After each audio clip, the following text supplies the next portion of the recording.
Our Cybertruck reservation number came up. Did we order one? Plus, a whole bunch of Tesla myths and the truth behind them. So stay tuned and let's take a look. Hey y'all, it's Dr. Know-It-All. I'm here with Misinformation. We are going to do like live in studio together. Yes, my studio is big enough to fit 2 people in it. So wow. We are going to talk about some fear, uncertainty, and doubt, some myths about Tesla, and try to get into the reality behind them. Not trying to be fanboys or anything like that, because there's a couple of things that I think that actually are Tesla issues, and they should probably resolve them. But anyway, so you're going to ask me some questions, and I'll do my best to answer. So what is question number 1?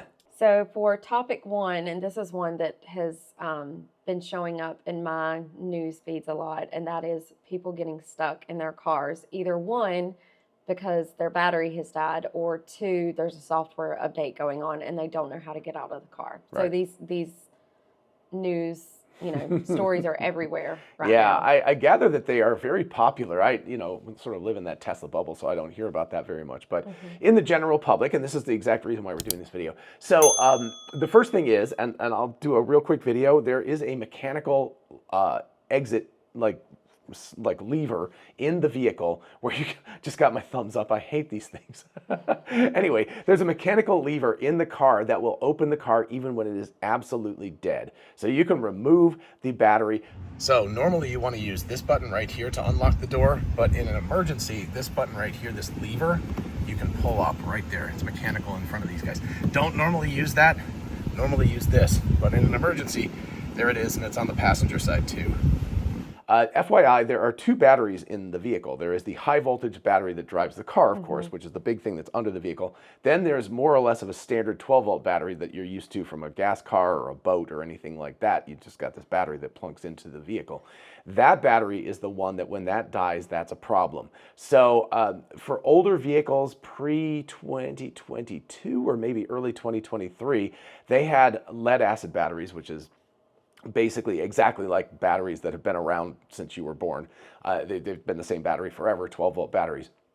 In the newer, and those lasted about 3 years or so before they needed to be replaced. And usually the software will actually alert you and say, like, you need to replace the battery within a week or so because it's getting very weak. When you see that alert, don't assume that is something you can just continue on with. So you need to go deal with it. You do get something. You're supposed to. Some people say that they don't get that. But anyway, so that's previous to the lithium ion batteries. For 2023 models, I know both of ours, and yours is a March 2023, so it's early 2023. Those have lithium ion batteries, and they have a lifespan of approximately 10 years. So much, much longer. The odds that you'll have to deal with that anytime soon are very, very low. But anyway, so if the battery dies, let's just say bad things happen, or if there's a software update or something like that, and by the way, you'll get a 2-minute countdown when you do a software update, so get out of the car.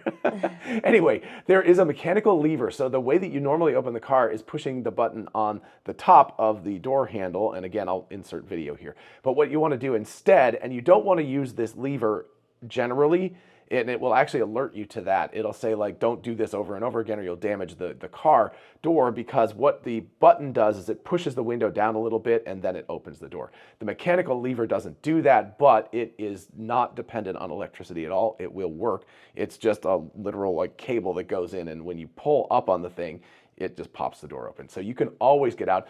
Good thing to know about just in general, if you got into a bad car accident, hopefully that would not happen, but if that happened, and the car somehow became disabled, you can always pull that lever.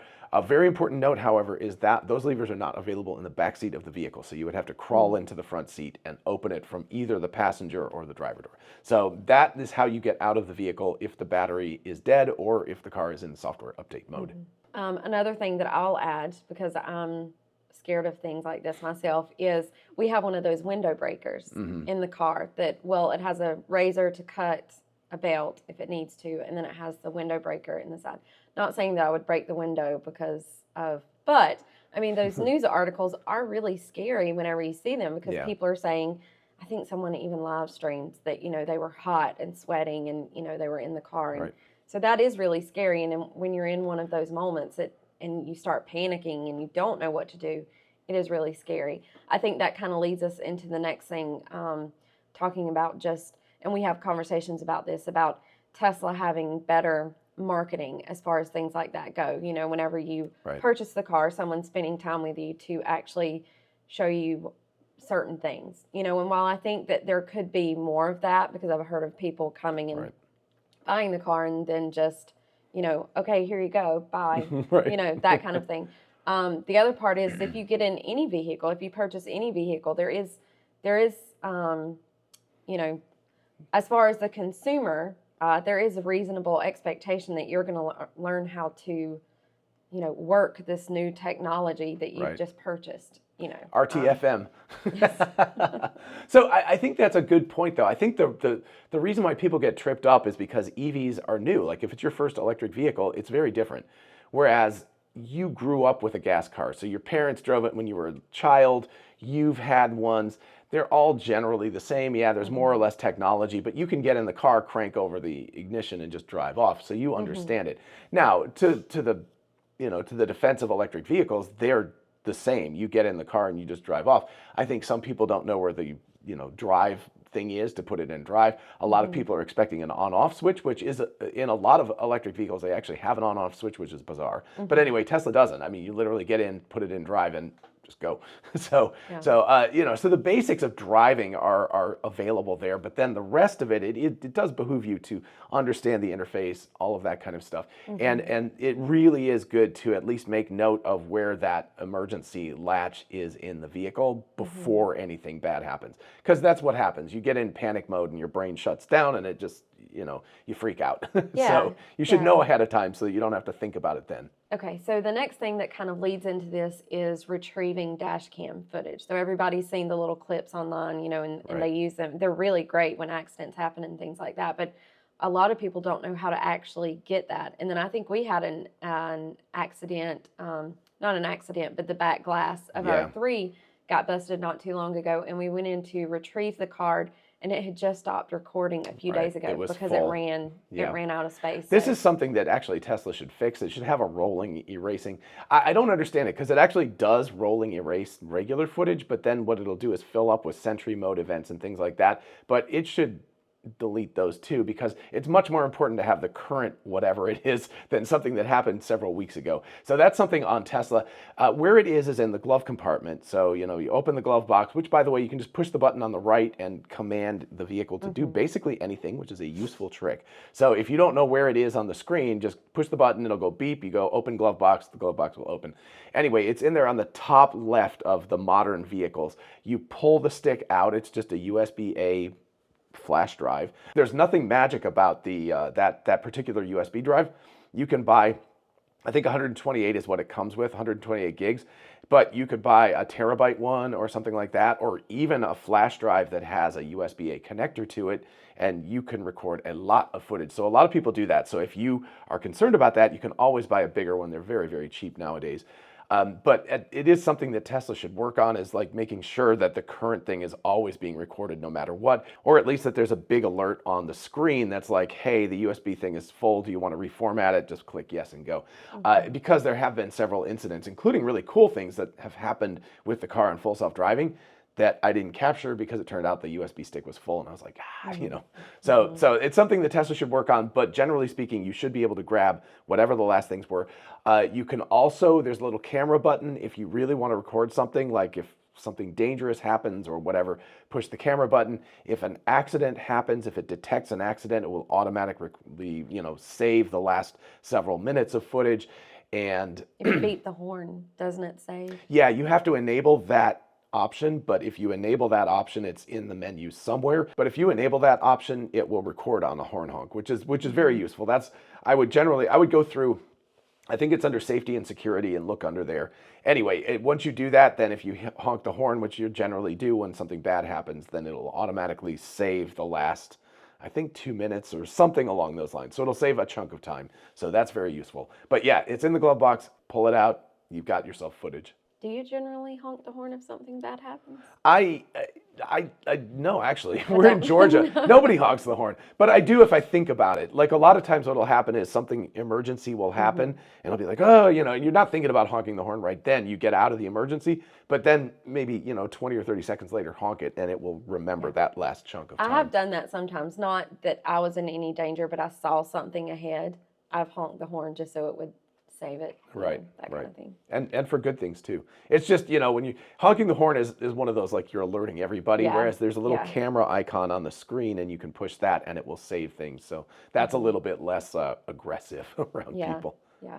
Honking the horn is just quicker.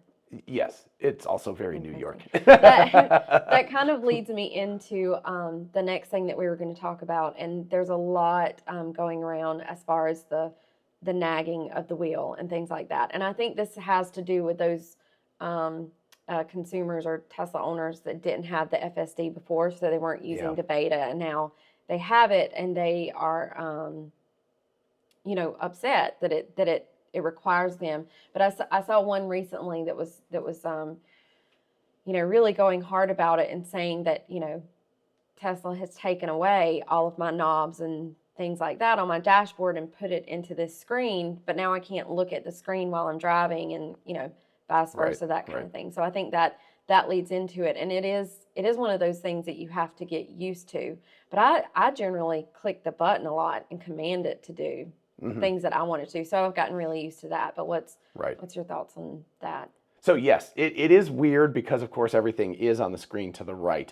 And my experience, at least, with the nagging, with the full self-driving. By the way, if you had autopilot and you didn't have it for a long time, blame that on NHTSA and everything. I guess people were really taking advantage of it. They were like reading books and texting and stuff. And so, so I guess it was your fault ultimately. You guys shouldn't have done that. But anyway, everybody who's been doing full self-driving testing, it's always been much more stringent because it's a much more sophisticated algorithm and it could make a mistake and you really need to pay attention. So you should always be paying attention. That's number one. It is on you to pay attention. Don't assume that this thing's going to work. My experience is if you look at the speed limit and things like that at the top left corner of the screen, it's totally cool with that. It is like, yeah, that's a place where you can look. I think where people get tripped up is they start looking around at the menu items. They're looking at their navigation. They're looking for a piece of music and Apple Music, they're scrolling or something. If you look away like that, you're going to get pinged right away. So, and I guess 12.4.1 or 12.4.2 is even more aggressive because it no longer requires the steering wheel nag, which is going to be great. We haven't got that yet, but that's going to be wonderful. It doesn't work if you have sunglasses or if you wear a hat like low. It has to be able to see your actual eyes to do it. So it's still going to nag? It won't nag. No, if you have regular glasses, not sunglasses. But if you have sunglasses, yeah. It will go back to the regular steering wheel mode. And it actually tells you. I've seen Dirty Tesla has done like some videos on that. So can't wait to get that because it'll be really, really nice not to have the steering wheel nag. But you do need to pay attention to the road, and that is like super aggressive. As soon as you look away, it's like, hey, look back again. So they're being very careful. Just understand, if you come to a stoplight or something like that, it's cool. If you're stopped, you can look, you can do whatever you want. But I would say what you're saying is use the voice command thing to like ask for it to play a particular song or whatever it is you're trying to do. The more you use that, the better. And if you look just up in the top left corner where the speed limit is and all of that kind of information, I haven't had any experience where it's pinged me about that. It's been fine. It's just if you look down, it knows exactly where you're looking. If you're looking at the middle of the screen versus the top of the screen. I will say that if I get pinged and it tells me, pay attention, it's because it probably has to do with music. It probably has to do with me scrolling and things like that. So I've learned to tell it to, play or do whatever. But that, talking about that, the other thing is people saying that, it's not accurate to call it full self-driving if it's nagging you and telling you that you can't even look away for a few seconds to, look at this. But, in cars, you have an unbelievable amount of knobs that are still in that middle console that in other vehicles is still an issue that you're looking away to do all of those things. Right. And that's why I love the push the button and tell it to do, Yeah. Okay. The question of full self-driving in name, in Germany, they had an entire lawsuit, and I don't believe it's actually allowed to be called full self-driving there anymore. But I mean, geez, it's a brand name. It's very, very, very clear when you sign up. It pops up a big window, and it's like you are always in charge. this will not operate autonomously. It expects you to do things. If you're driving full self-driving beta as opposed to the autopilot system, it will say it is likely to crash or likely to make really bad decisions at the worst possible moment. Something like that, some sort of language. It's very, very clear. Yeah, I don't know. I mean, you could argue that it's not truth in advertising, but it's kind of like a brand name. It's like full self-driving TM or something like that. So you just understand it's not full self-driving yet. It's what would be called level 2.5 autonomy, which is basically that you're still in charge, but it's doing most of the work on its own. Now, I think we're moving rapidly towards level 3, where it really will be that, and it will warn you and give you, say, 20 or 30 seconds to take over the vehicle if it gets out of control at that point. So it's at 2.5 now. What was 1? Well, 0 is nothing. 1 is cruise control. 2 is traffic aware cruise control, where it actually uses like radar and stuff to brake in front of it. And this is kind of in between, right? Because it basically does everything. It lane keeps, it turns. It's basically level 3. It's just not good enough to work 100% of the time, so you can't call it that yet. So maybe it's 2.8. Yeah, I mean, these levels are kind of a little bit arbitrary anyway, but seems like a big jump between 2 and 3. Oh, it's huge. Once we get to level 3, level 5 is basically anytime, anywhere, any conditions. That's not really, that doesn't matter because even humans don't drive anytime. If it's a huge blizzard, you're going to stay indoors. You're not going to drive, right? So level 4 is the more important one, which is basically any time a normal human can drive under reasonable conditions. Rain, but not monsoon season, not blizzards, not dust storms, things like that. That anytime a normal human can drive, the computer can drive on its own without any intervention. 3 is the big step, though. If we can get to 3 where it can do that in certain locations under many conditions like sunny days or well lit, something like that. Once we get to that, then 4 is just kind of a march from there. So it's very exciting. When are we going to be at level 3, Dr. Know-It-All? Well, I mean, honestly, that's up to Tesla, but they're 2 weeks. Elon, 2 weeks, actually 2 months, because Elon has said 8/8. August 8th is the Cybercab robotaxi reveal, so we should get a lot better information at that point. Okay. So yeah, I don't think it's going to be then, but we might get some if we're lucky and it's done in, say, Fremont or Austin, where they're pretty friendly towards like full self-driving cars. Then we might actually get some sample rides. They might be able to show it off, but I don't think it's going to go at all like significant scale until the end of this year at the earliest. So, but I'm trying to hold down the optimism a little bit. Maybe it'll happen in August. That would be pretty cool. Okay, so the next one is parking at airports, and this is one that I actually was very hesitant about because you're always looking for a charger to charge it. It doesn't matter how long we're going on the trip for. You're like, I'm keeping the car charged. Or any kind of long-term parking. I mean, parking at airports is a very good example because you might be gone for a week or 10 days or something like that. So if there is charging available where you are, even if it's just a 120 outlet, just like one of those wall outlets on the wall back there, use that because you don't need a lot of charge. But what happens is, number one, if you're parked out in the sun in the summertime, it's going to burn a lot of energy trying to keep it cool. Number 2, and the really big beast, is Sentry Mode. Sentry Mode eats a ton of battery. I mean, we just had that experience when you didn't find a place to charge it while we were gone. It was only, 3 days, 4 days? And we came back and it was barely enough mileage to get home. Now, we could have stopped at a supercharger, so don't worry about that. Yeah. But it ate, I think, something like 45 or 50 miles over 3 days. That was unusual. I don't feel like it's Sentry Mode eats a lot. So here's the thing. Under safety and security again, and the main interface, you can turn that off, or from your app. If you forget to do it because you're like, I got to get the luggage out, and you're going to the airport. If you forget, just do it in the app and turn off Sentry Mode. Now you give up, the thing's not going to run. Yeah, I mean, see Sentry Mode, right. If somebody comes along and smashes the thing with a hammer, but I mean, nobody else would. You're never going to know that anyway, right? If you drive another car, it's just going to magically have been damaged somehow. So anyway, for long-term parking, if you're worried about charge level, number 1, turn off Sentry Mode. Number 2, try to park it in the shade, especially in the summer, because the climate control will kick on. Number 3, if you do have to park it in the sun and it's a long-term bad situation, turn off the climate control, because those Sentry Mode and climate control will chew down a lot of battery. Now, if it's a couple of days and you have a couple hundred miles on the car when you get there, then whatever, it doesn't matter. But if you're doing long-term storage of the vehicle, you want to turn those off so that you don't get back with a battery that's like 10% or something. Yeah. That sucks. And Atlanta is our home airport, and so Atlanta West is now open, and it's amazing because on every single level of the parking deck, they now have, I think, 4. Yeah, which is is four? not nearly enough. It's not nearly enough. Well, when they first opened, I felt like we were always going to get one. We would go in and we would pretty much always go in to get one. But now that it's, people have more sort of figured it out. Yeah. Honestly, I'll put this out to parking lots, any kind of long-term parking lot like airports and things like that. You don't need, like right now they have like charge point and stuff like that, and they're, dedicated things. You don't need that. Literally, you need one of those. You just need a wall outlet, like just a regular 120 that a person, like with just a regular like cord or even not, because I've got the cable, we can just plug it into a wall outlet.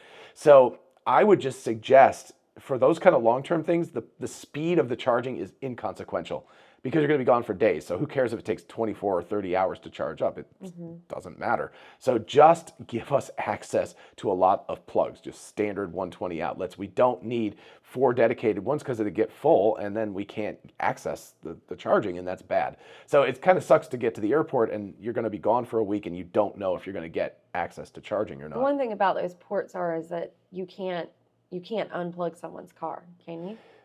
No, and you could do that with these other ones. So I guess there is some, there's an in-between method, which would just be like a cable sticking out of the wall. So you sort of like already attach it. I don't think that, honestly, if you wanted to, because the charge point things, they have like a little button and there's the adapter that goes to the Tesla NACS standard.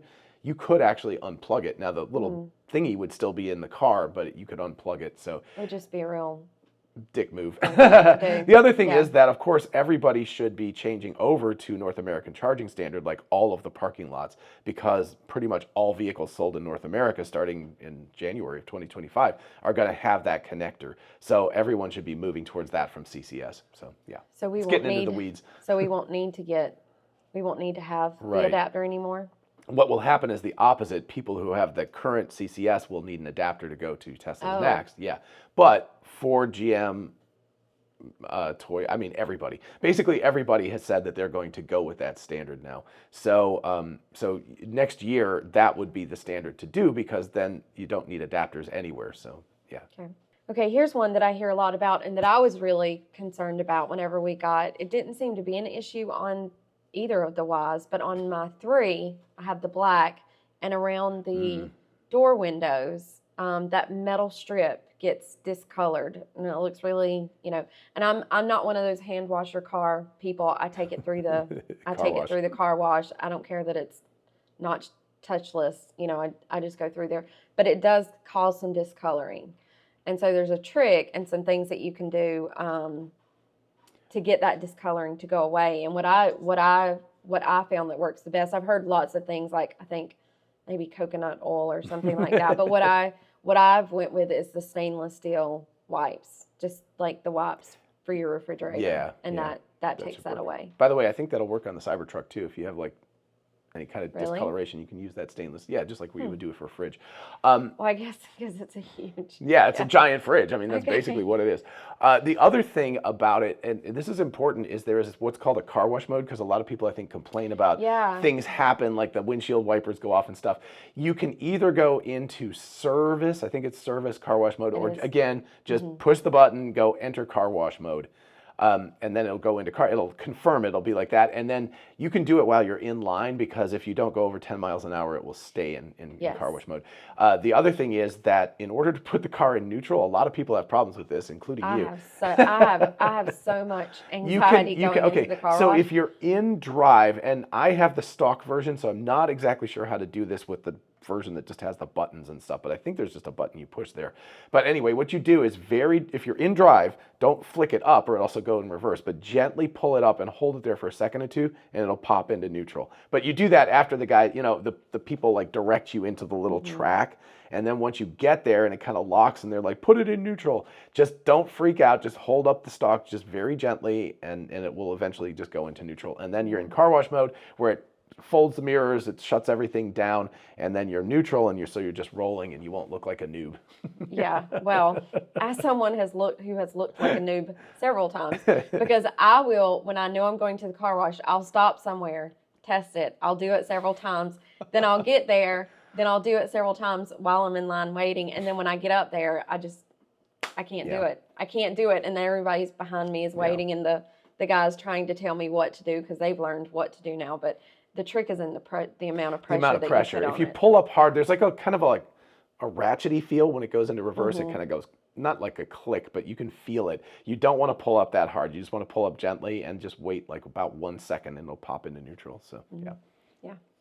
And if the car has to get towed ever or pulled up onto a tow truck or anything like that, same thing. You just want to put it in neutral at that point. Or if you Google it, this information is found very readily because I'm not the only one. Yeah, exactly. This is something that I believe that the on-screen controls allow you. I just don't have a car, but I think the on-screen controls allow you to specifically select neutral, and those vehicles across the headboard of the vehicle have PRN. They have the Prindle up there, so you can push neutral up there. So that is a very awkward thing with Teslas, is getting into neutral. and again, the only time it's if you're going to get towed or a car wash. That's like the only two times you need to go into neutral. But just practice it in a parking lot. Make sure you have your foot on the brake because it will roll. So don't just don't freak out at that point either. And then putting it back in reverse or drive is just up or down regular. So the next thing, which is a big one, which is one of the things that I pay attention to, because if people haven't understood by now, John is huge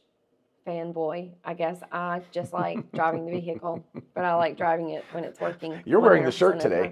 I am wearing the shirt today. So one thing that has been in the news a lot is the collapsing of EV prices and sales. So they go hand in hand. So number one, you're dealing with you're dealing with new technology.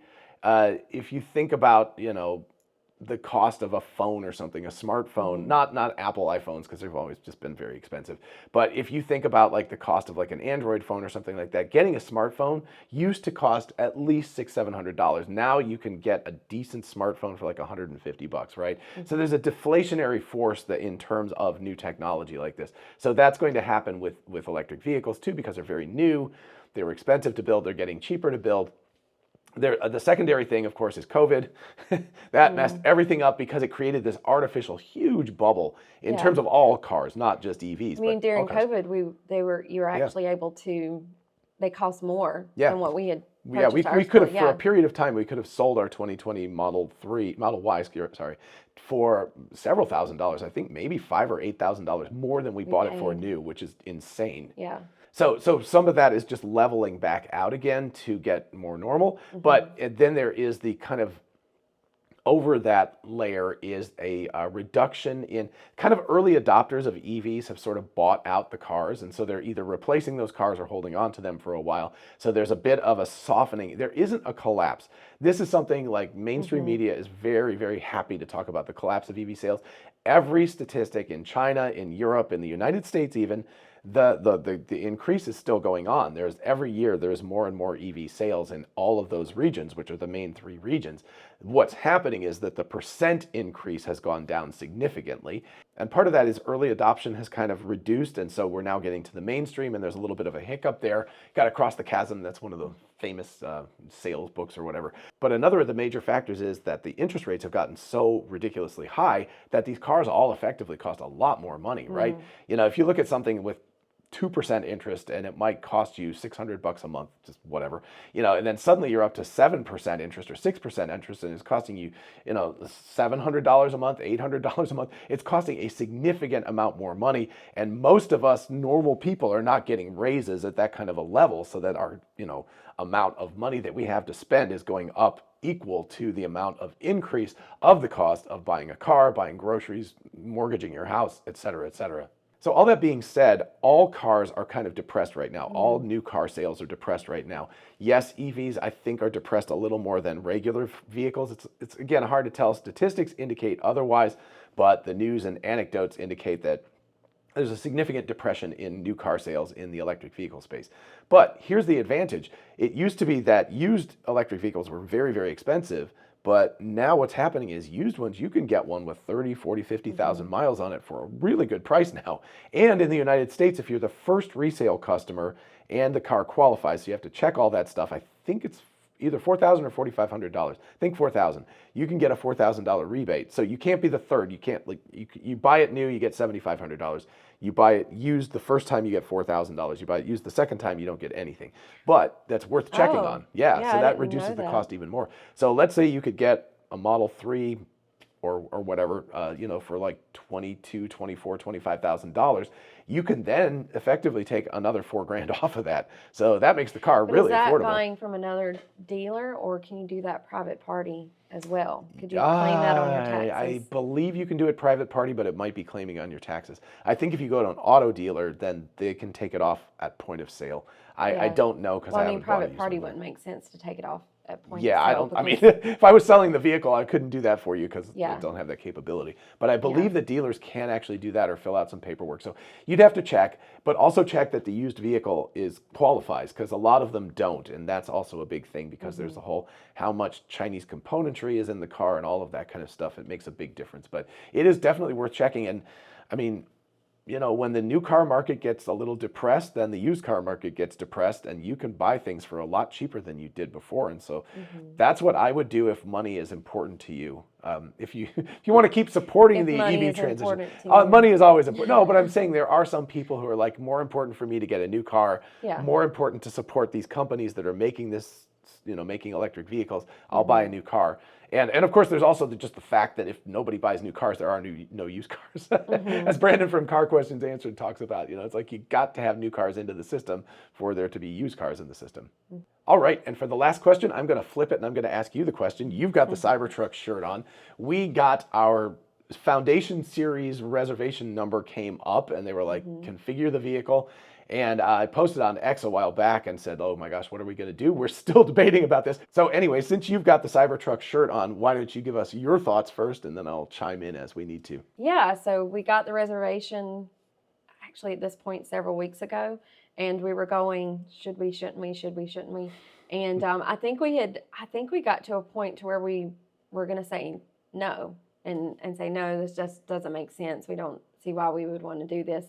But at one point, I think you made mention of something about the truck and kind of like opened that little bit of window back into It's always the danger between the two of us. and opened it back up.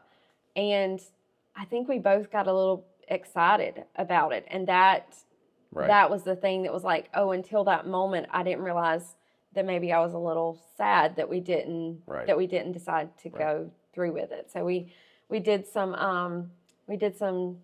I don't know, soul-searching research. I don't know. What do you want to call it? Yeah. And we have put the $1,000 deposit down to get the Foundation Series Cybertruck. Yep. Lots of two motor. Lots of pros and cons to that, but we can discuss a little bit about where we were at and why we decided what we decided. But I think the biggest thing is maybe not so much me, but you for sure are an early adopter, beta tester, type person.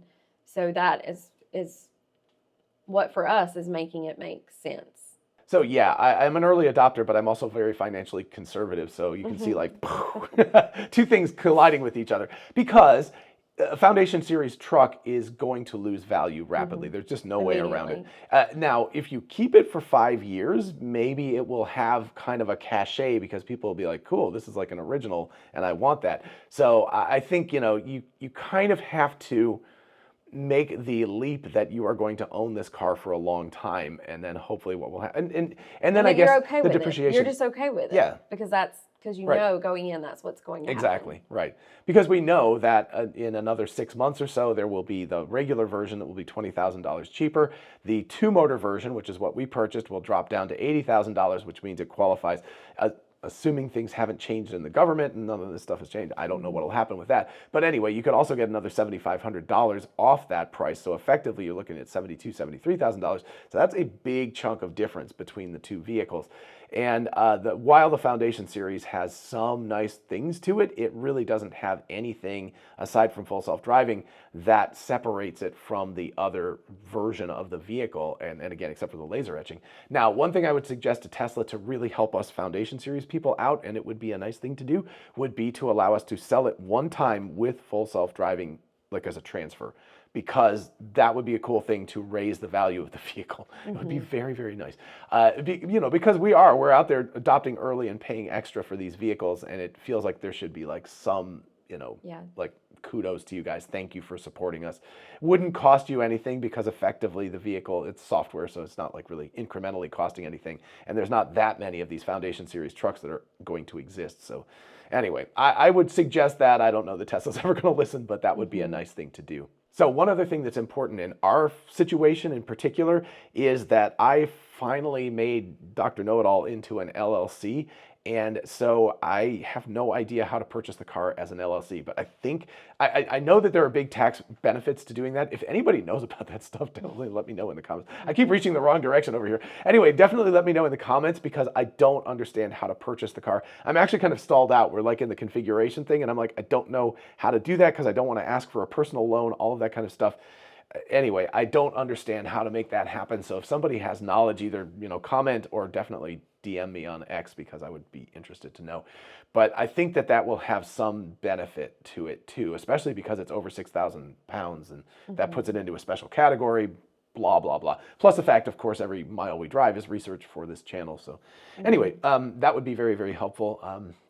What else? We've got... to get it wrapped or not to get it wrapped. Oh, yeah, to wrap or not to wrap. We're wrapping it. Yeah.